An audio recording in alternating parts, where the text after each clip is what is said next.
Hi, everybody. The purpose of this video is to provide teachers with a quick overview of the Related and Academic Services application in DSC.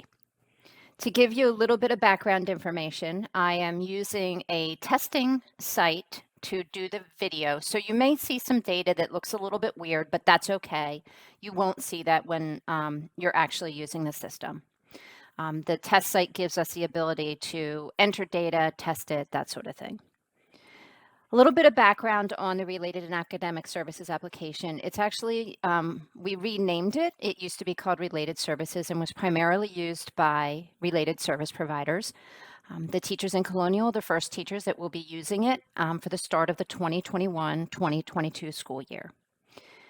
Along with the teachers, the related service providers in Brandywine, Red Clay Colonial, and Caesar Rodney have been using the system for a number of years, and we will be bringing on Appoquinimink related service providers for the start of this new school year. The items that I show you in this video today are where the system is at the beginning of the 2021-2022 school year. We will be adding new functionality in as the school year goes on. Okay, so with those housekeeping things taken care of, let's jump right into the system. I'm going to click on Related and Academic Services. When you first come into the application, there will not be any students listed on your list. So the very first thing that you'll need to do is add students to your list. So if you see a blank page, don't worry about it. I'm going to show you how to add students to your list. So I'm going to click on Add Students. I'm going to click in the drop down for Choose Student and type the last name of the student that I want to add. Click on the student's name and then click on Add Student to User. The student will be added to the list in alphabetical order. Let's say that you want to remove a student from the list, you accidentally added one, or you are no longer providing services to that student. You can click on the student's check mark near the name and then click on Remove Check Students. Please know that even if you remove a student from your list, that the data associated with that student will still remain with that student. So if you ever add the student back to your list again, you will get all of that information again. The data will also follow students as they change grades, change schools, that sort of thing. So it is stored centrally and it'll follow the student as they move through their education. Okay, so once you have the students added to your list, you can click on Main Menu. That is your go-to for your jumping off point for most of the things that you're going to do. And then if you had started with a blank screen, you should now have a list of students. So we're going to review this teacher dashboard quickly, okay? At the top of the screen, you'll see menu options. So main menu, as I said, is your go-to point, your jumping off point. My students is a list of the students that you've added to your list with some basic information, okay? We talked about add students, and we'll talk about my groups in a minute. Also from this menu bar, you have the ability to search for any student in your building, even if they are not on your list, to review their information, that sort of thing. So the next section is the teacher dashboard. You'll see there are some filters on here. I'll come back to that in a minute. You will see the list of students, a little bit more information. We do load data in from eSchool and PowerSchool IEP every night. So we'll load in demographic information, special ed information, including information from eSchool with evaluation dates and things like that, as well as students' needs, statement of service, annual goal, and benchmark information. And you'll see that as I go through the system. If a student is not a special ed student, the student will be tagged with regular ed 504 or speech only. So you'll see a tag right next to that student's name. This student is in this list to show that as an example. It may be that you don't have any non-special ed students in your list, and that's perfectly fine. But if you're working with a student that's going through the evaluation process and has not been identified as special ed yet, you can add that student to the list. Along with the student's name and ID number, we will show the homeroom. As I said, this is a testing database, so we don't have homerooms at this time. But once we load this into production and you have access to it, you will see the homerooms. We have the ability to put students in the groups. I'll show you that in a little bit. And then if you've added sessions today, then it'll count those up for you. It'll show you the number of sessions that you've added for that student for the day. And then the last thing on the student bar is the IEP end date. So this will be here, but if you have an IEP that we believe is past due, like we're expecting to see it, and we don't see an active one coming out of PSIEP, it will turn red. So it's just an indicator to say, hey, we're expecting something here, but we're not seeing it. Okay, so let's talk about the filters that you see. So the seen, not seen is going to filter down on anybody that you entered data for today. So if I click on that and it filters it, it will filter it to the one student that I entered data for today. Okay, I'm going to click on all. You can also filter on these student types, 504, special ed, regular ed, and speech only. So that if you pick regular ed, it's only going to pull the students that have that regular ed tag. You can also filter the list by homeroom and groups. So let's talk about how to add a session. So the main things that you're going to be doing in the system to get started is adding the sessions when you're working with a student. You're going to be adding data points and uploading evidence of those data points. So that's the main thing that is going to be part of the system out of the gate. Okay, so I'm going to click on the arrow next to the student's name, and that's going to open up the need and the statement of services that are associated with that need. And for each need and statement of service, there is an add session button. So we can see in this first example that there are 2 statement of services identified for this particular need. So there are 2 buttons here. You'll also notice that there are minutes completed, and as you are entering sessions, we will count those up, and once you reach the out of value, it'll turn that green for you. So you see this is an example of that. So let's go ahead and add a session for this student. I'm going to click on add session, and it's going to include the need and the statement of service from my jumping off point. If I wanted to change it, I can certainly change it. If I wanted to do the technology-based instruction instead of the small group instruction, all I need to do is click on that. And I can also change to any of the other needs here. But when you click from that other point, it does bring all that information over so to save you some time with the data entry. Anything that has an asterisk by it is a required field. So you'll see that the need, the statement of service, date, minutes, and notes are all required fields. So you have to make sure that you enter that information. So I'm going to go ahead and do that. In the notes section, you want to make sure that you're answering these 3 questions. What did you teach? How did you teach it? And what materials did you use? I'm going to go ahead and just put a simple note into the notes area. And then there is also a quick note here. This is not required, but it is recommended that you select something from here. I'm just going to select a couple as an example so you see how it works. And then I can click on save this session, or I can do save and add another session. When I do save and add another session, this form is actually going to be blank, and you will need to select the need and the statement of service that you want to enter the session for. I'm going to go ahead and click on save this session. Okay, so when I save the session, notice that it did count up to 2, so now I have 2 sessions for the student for today. Open up the needs and statement of service area, you can see that it counted up here as well.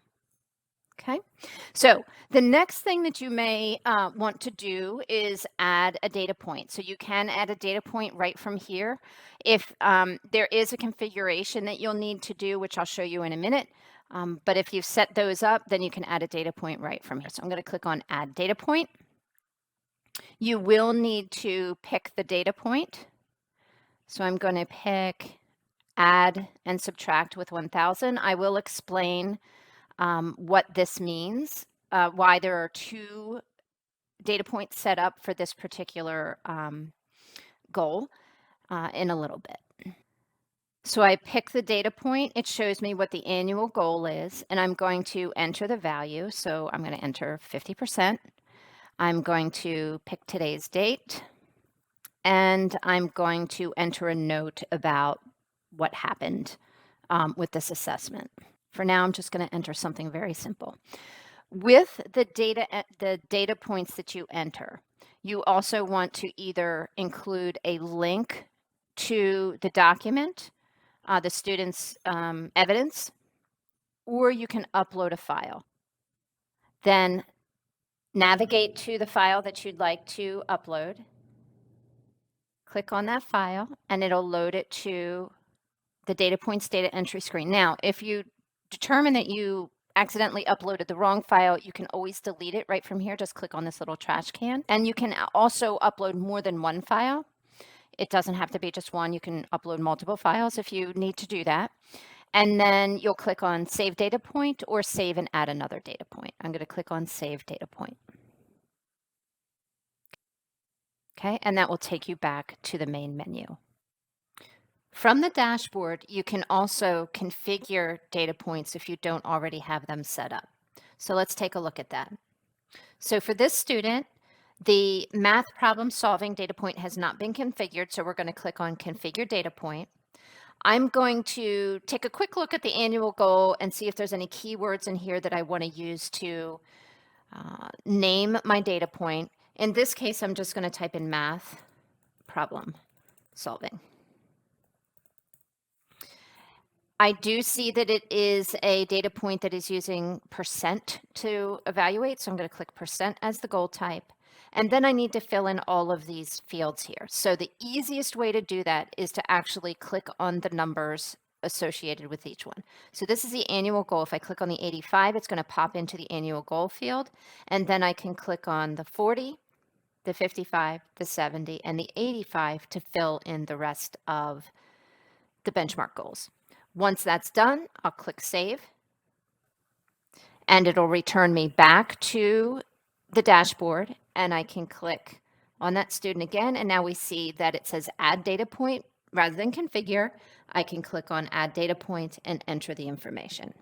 Let's take a look at a student detail page. I'm going to click on this student.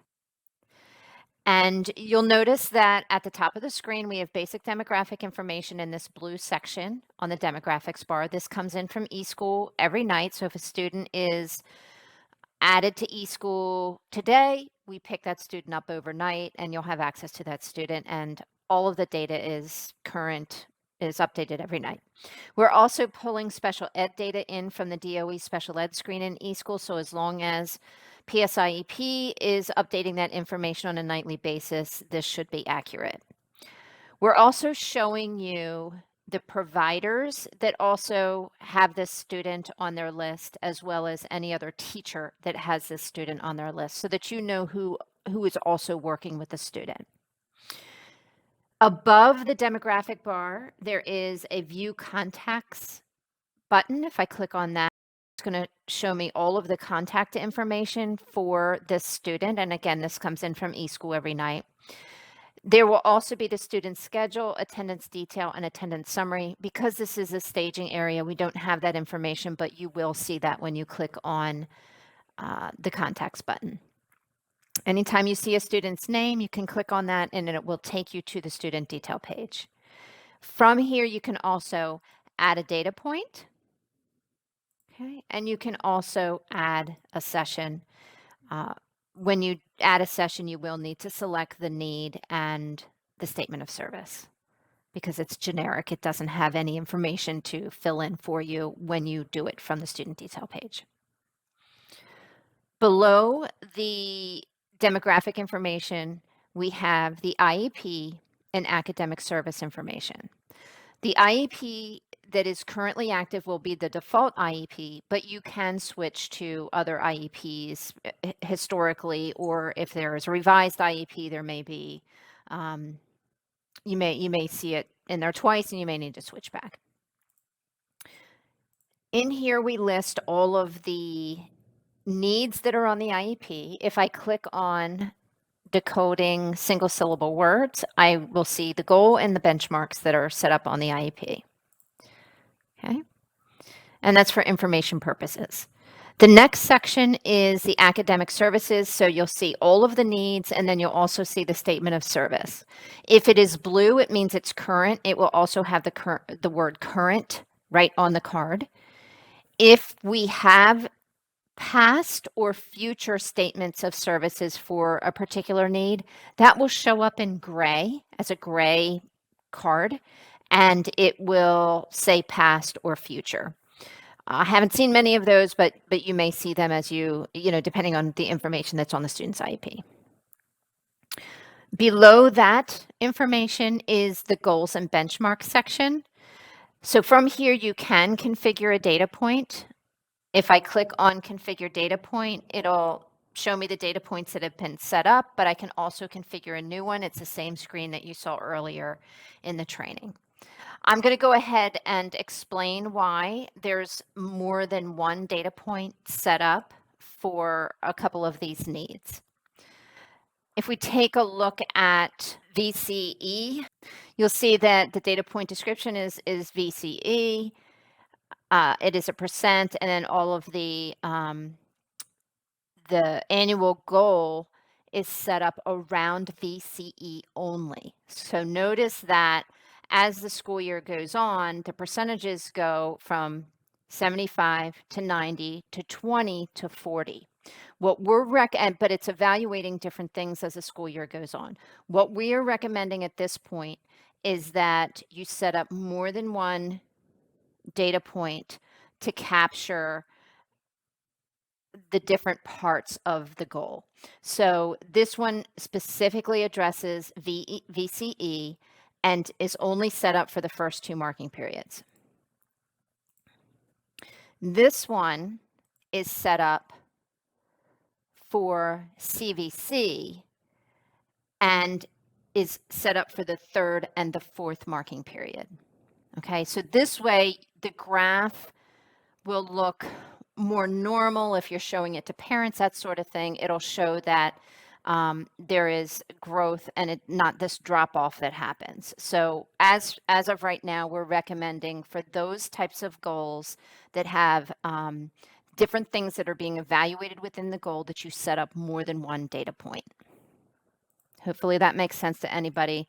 But if you have questions about doing that, if you need any support in setting up these data points, definitely give our help desk a call and we'll help you kind of talk through how to set those up.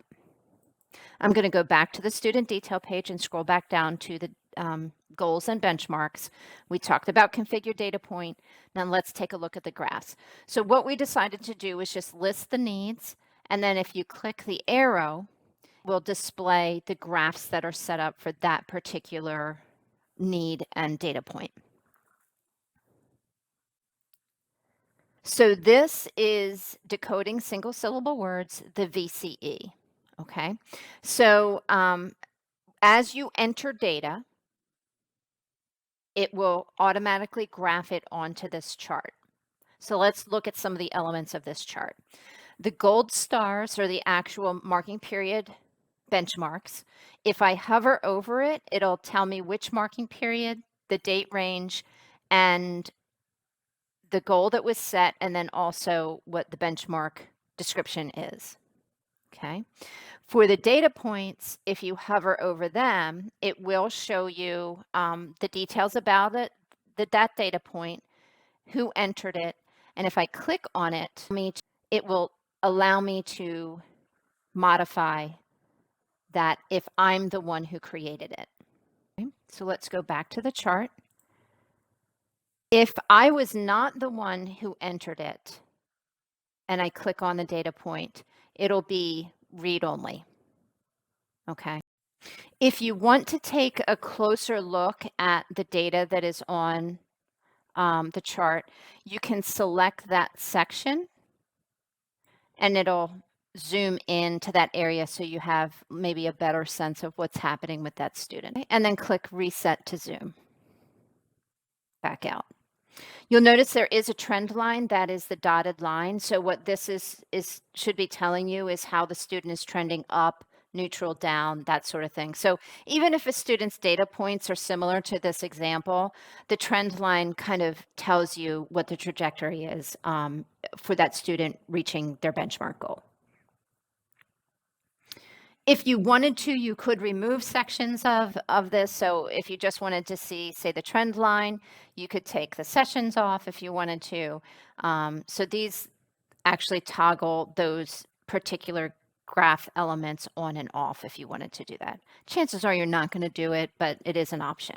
Okay. And there'll be a chart for each of the data points that you set up. So this is just an example of that. After the goals and benchmarks, the next section of the student detail page is the student sessions, where we're going to list all of the sessions that you've entered. We're only going to show the first 10, but if you wanted to see more, you're going to click on the show more link here. If you entered that session, you'll be able to click on edit and actually edit that session. But if someone else entered that session, you will only see it listed here and you will not be able to go into it and make a change. The next part is the student data points. Again, if you entered the session, you'll be able to click on edit and upload additional evidence, make changes to it, and save it.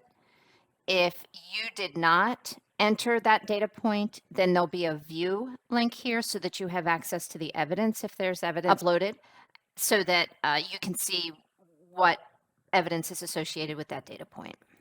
You'll also notice that the data points are grouped by need. We felt that that was an easier way for you to look at those.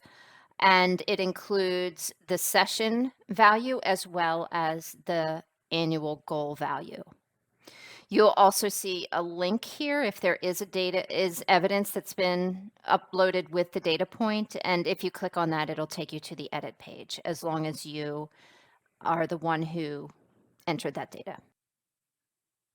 To get help with related and academic services, one of the quickest ways is to click on this help beacon here. If I click on that little dot, it's going to come up and give me the opportunity to submit a question, a comment, any issues that you may see with data coming in either from eSchool or from PSIEP. You can fill this form out and it will send our help desk an email and then they'll pick it up from there. Alternatively, you can click on answers and there'll be a list of articles here. The first article that we have is a welcome article. You may actually see this pop up the first time you log into the system.